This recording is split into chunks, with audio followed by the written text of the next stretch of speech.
धर्म में जीवन, मृत्यु और पुनर्जन्म संसार चक्र का सिद्धांत अत्यंत महत्वपूर्ण है।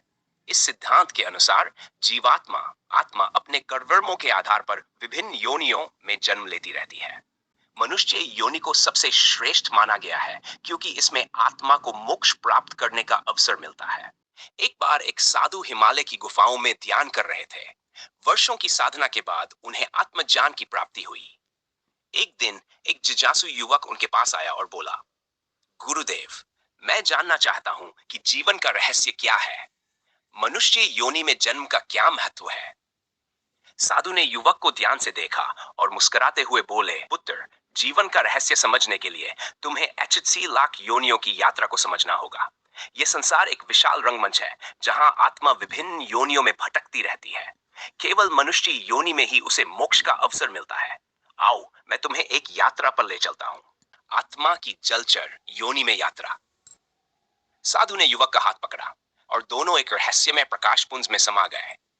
उन्होंने स्वयं को समुद्र के गहरे तल में पाया। वहां उन्होंने देखा कि मछलियां झुंड में तैर रही थी। विशालकाय व्हेलें समुद्र के तल पर चलायमान थी और छोटी छोटी सीपियां रेत में छिपी थीं। यह जलचर योनि है। यहाँ जीव केवल भोजन, भय और संतान उत्पत्ति में लिप्त रहते हैं। इनमें विवेक और मोक्ष का ज्ञान नहीं होता। आत्मा यहाँ 9 लाख योनियों में भटकती रहती है। स्थावर योनि का अनुभव। अब वे दोनों एक विशाल जंगल में पहुंचे। चारों ओर हरे भरे वृक्ष, लताएं और फूल खिले थे। युवक ने देखा कि विशाल वट वृक्ष वर्षों से एक ही स्थान पर खड़ा था। हवा चलने पर उसके पत्ते हिलते थे, लेकिन वह स्वयं कभी कहीं जा नहीं सकता था। साधु ने कहा, यह स्थावर योनि है। वृक्ष, पौधे और वनस्पतियां।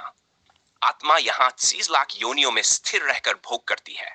इन योनियों में जीव केवल सहन करता है, कर्म का अधिकार नहीं होता। कीट पतंग योनि का संघर्ष। इसके बाद वे एक छोटे से मैदान में पहुंचे। वहां उन्होंने देखा कि चींटियां भोजन के लिए कतार में चल रही थी। मकड़ी अपने जाल में फंसी मक्खी को धीरे धीरे लपेट रही थी। पतंगे जलती हुई लौ की ओर आकर्षित हो रहे थे। युवक ने घबराकर साधु से पूछा, गुरुदेव, ये इतने कष्ट में क्यों हैं? साधु ने गंभीर स्वर में कहा, ये कीट पतंग योनि है। यहाँ आत्मा 7 लाख योनियों में कष्ट भोगती है। भूख, भय और जीवन संघर्ष ही इनका भाग्य है। इनकी बुद्धि सीमित होती है। पशु पक्षी योनियों में आत्मा का भटकाव। अब वे दोनों एक विशाल घास के मैदान में पहुंचे। वहां हिरण, शेर, हाथी, बंदर, पक्षी और गायें घूम रहे थे। युवक ने देखा कि पशु और पक्षी केवल भोजन, भय और प्रजनन में ही जीवन बिता रहे थे। यह पशु पक्षी योनि है। आत्मा यहाँ 5 लाख योनियों में विचरती है। ये भी अपने कर्मफल भोगते हैं, लेकिन इनमें विवेक नहीं होता। ये केवल प्राकृतिक प्रवृत्तियों के अनुसार जीते हैं। मनुष्य योनि में प्रवेश, दुर्लभ अवसर। इसके बाद युवक ने स्वयं को एक गांव में पाया।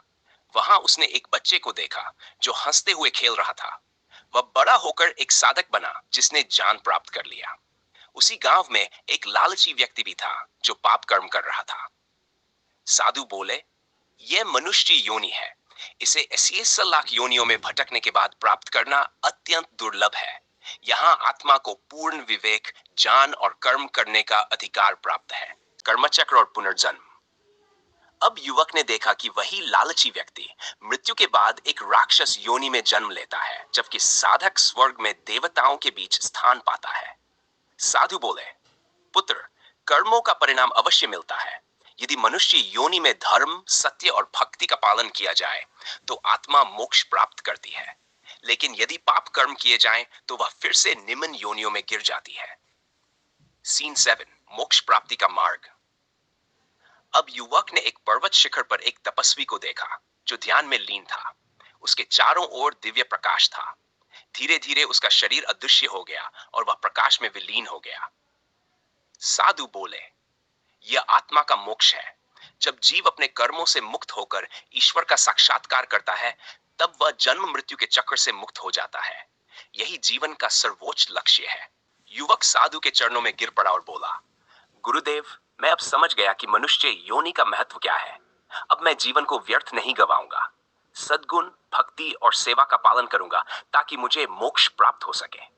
साधु मुस्कुराए और बोले, पुत्र, अब तुमने सत्य को जान लिया है। इस ज्ञान को अपने जीवन में उतारो और दूसरों को भी इसका महत्व समझाओ।